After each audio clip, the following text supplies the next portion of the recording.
दोस्तों, आज हम जानते हैं कर्ण और अर्जुन का भयंकर युद्ध भाग 2। यदि आपने भाग 1 नहीं देखा तो उसे अवश्य देखें। अर्जुन द्वारा आग्नेयास्त्र का प्रयोग करना। तदंतर वहां कर्ण ने पहले इस विशाल बाणों द्वारा अर्जुन को बांध डाला। तब अर्जुन ने भी हंसकर तीखी धार वाले 10 बाणों से कर्ण की कांख में प्रहार किया। सूतपुत्र कर्ण और अर्जुन दोनों उस युद्ध में अत्यंत हर्ष में भरकर सुंदर पंख वाले बाणों द्वारा एक दूसरे को क्षतविक्षत करने लगे। वे परस्पर क्षति पहुंचाते और भयानक आक्रमण करते थे। तत्पश्चात भयंकर धनुष वाले अर्जुन ने अपनी दोनों भुजाओं तथा गांडीव धनुष को पोंछकर नाराच, नालीक, वराहकर्ण, शूर, अंजलिक तथा धर्मचंद्र आदि बाणों का प्रहार आरंभ किया। राजन, वे अर्जुन के बाण कर्ण के रथ में घुसकर सब ओर बिखर जाते थे। ठीक उसी तरह जैसे संध्या के समय पक्षियों के झुंड बसेरा लेने के लिए नीचे मुख किए शीघ्र ही किसी वृक्ष पर जा बैठते हैं।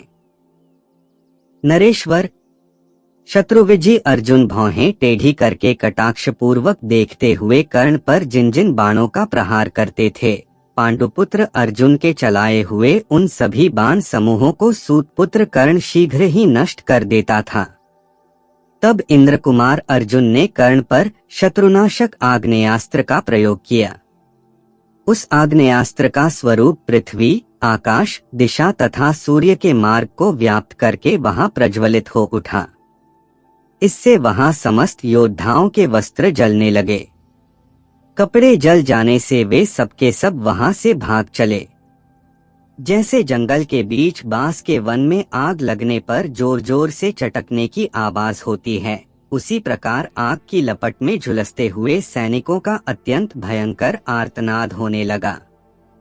कर्ण द्वारा वारुणास्त्र का प्रयोग करना।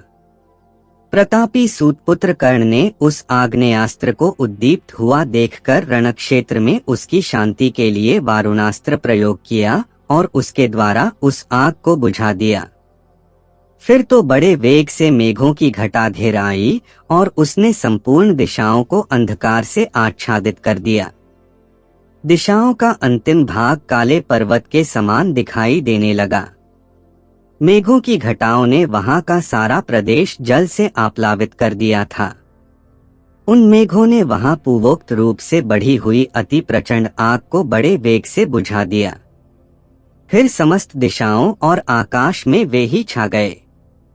मेघों से घिरकर सारी दिशाएं अंधकाराच्छन्न हो गईं, आथ कोई भी वस्तु दिखाई नहीं देती थी। अर्जुन और कर्ण द्वारा अस्त्रों का प्रयोग करना। तदंतर कर्ण की ओर से आए हुए संपूर्ण मेघसमूहों को वायव्यास्त्र से छिन्न भिन्न करके शत्रुओं के लिए अजय अर्जुन ने गांडीव धनुष, उसकी प्रत्यंचा तथा बाणों को अभिमंत्रित करके अत्यंत प्रभावशाली वज्रास्त्र को प्रकट किया, जो देवराज इंद्र का प्रिय अस्त्र है। उस गांडीव धनुष से क्षुरप्र, अंजलिक, अर्धचंद्र, नालीक, नाराच और वराहकर्ण आदि तीखे अस्त्र हजारों की संख्या में छूटने लगे। वे सभी अस्त्र वज्र के समान वेगशाली थे। वे महाप्रभावशाली गीध के पंखों से युक्त तेज धार वाले और अतिशय वेगवान अस्त्र कर्ण के पास पहुंचकर उसके समस्त अंगों में, घोड़ों पर, धनुष में तथा रथ के जों, पहियों और ध्वजों में जा लगे। जैसे गरुड़ से डरे हुए सर्प धरती छेदकर उसके भीतर घुस जाते हैं, उसी प्रकार वे तीखे अस्त्र उपयुक्त वस्तुओं को विदीर्ण कर शीघ्र ही उनके भीतर घुस गए। कर्ण के सारे अंग बाणों से भर गए। संपूर्ण शरीर रक्त से नहा उठा। इससे उसके नेत्र उस समय क्रोध से घूमने लगे। उस महामनस्वी वीर ने अपने धनुष को, जिसकी प्रत्यंचा सुदृढ़ थी, झुकाकर समुद्र के समान गंभीर गर्जना करने वाले भार्गवास्त्र को प्रकट किया और अर्जुन के महेंद्रास्त्र से प्रकट हुए बाण समूहों के टुकड़े टुकड़े करके अपने अस्त्र से उनके अस्त्र को दबाकर युद्धस्थल में रथों, हाथियों और पैदल सैनिकों का संहार कर डाला। अमर्षशील कर्ण उस महास्मर में भार्गवास्त्र के प्रताप से देवराज इंद्र के समान पराक्रम प्रकट कर रहा था। कर्ण द्वारा पांचाल योद्धाओं को विदीर्ण करना। क्रोध में भरे हुए वेगशाली सूतपुत्र कर्ण ने अच्छी तरह छोड़े गए और शिला पर तेज किए हुए सुवर्णमय पंख वाले बाणों द्वारा युद्धस्थल में हठपूर्वक मुख्य पांचाल योद्धाओं को घायल कर दिया। राजन, सम्रांगण कर्ण के बाण समूहों से पीड़ित होते हुए पांचाल और सोमक योद्धा भी क्रोधपूर्वक एकत्र हो अपने पैने बाणों से सूतपुत्र कर्ण को बींधने लगे। किंतु उस रणक्षेत्र में सूतपुत्र कर्ण ने बाण समूहों द्वारा हर्ष और उत्साह के साथ पांचाल के रथियों, हाथी सवारों और घुड़सवारों को घायल करके बड़ी पीड़ा दी और उन्हें बाणों से मार डाला।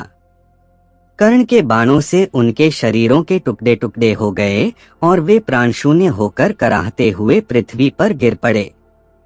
जैसे विशाल वन में भयानक बलशाली और क्रोध में भरे हुए सिंह से विदीर्ण किए गए हाथियों के झुंड धराशायी हो जाते हैं, वैसी ही दशा उन पांचाल योद्धाओं की भी हुई।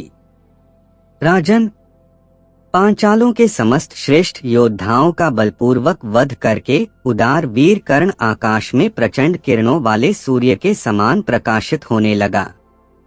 उस समय आपके सैनिक कर्ण की विजय समझकर बड़े प्रसन्न हुए और सिंहनाद करने लगे। भीम का अर्जुन को कर्ण के वध के लिए उद्यत करना। कौरवेंद्र, उन सब ने यही समझा कि कर्ण ने श्री कृष्ण और अर्जुन को बहुत घायल कर दिया है। महारथी कर्ण का वह शत्रुओं के लिए असह्य वैसा पराक्रम दृष्टिपथ में लाकर तथा रणभूमि में कर्ण द्वारा अर्जुन के उस अस्त्रों को नष्ट हुआ देखकर अमर्षशील वायुपुत्र भीमसेन हाथ से हाथ मलने लगे। उनके नेत्र क्रोध से प्रज्वलित हो उठे। हृदय में अमर्ष और क्रोध का प्रादुर्भाव हो गया। आथ वे सत्य प्रतिज्ञ अर्जुन से इस प्रकार बोले, विजय अर्जुन, तुम्हें तो पूर्व काल में देवता भी नहीं जीत सके थे, काल के दानव भी नहीं परास्त कर सके थे। तुम साक्षात भगवान शंकर की भुजाओं से टक्कर ले चुके हो, तो भी इस सूतपुत्र ने तुम्हें पहले ही 10 बाण मारकर कैसे बींध डाला। तुम्हारे चलाए हुए बाण समूहों को इसने नष्ट कर दिया। यह तो आज मुझे बड़े आश्चर्य की बात जान पड़ती है। सव्यसाची अर्जुन, कौरवसभा में द्रौपदी को दिए गए उन क्लेशों को तो याद करो। इस पाप बुद्धि दुरात्मा सूतपुत्र ने जो निर्भय होकर हम लोगों को थोथे तिलों के समान नपुंसक बताया था और बहुत सी अत्यंत तीखी एवं रूखी बातें सुनाई थीं, उन सबको यहाँ याद करके तुम पापी कर्ण को शीघ्र ही युद्ध में मार डालो। किरीटधारी पार्थ, तुम क्यों इसकी उपेक्षा करते हो? आज यहाँ यह उपेक्षा करने का समय नहीं है। तुमने जिस धैर्य से खांडव वन में अग्निदेव को ग्रास समर्पित करते हुए समस्त प्राणियों पर विजय पाई थी, उसी धैर्य के द्वारा सूतपुत्र को मार डालो। फिर मैं भी इसे अपनी गदा से कुचल डालूंगा।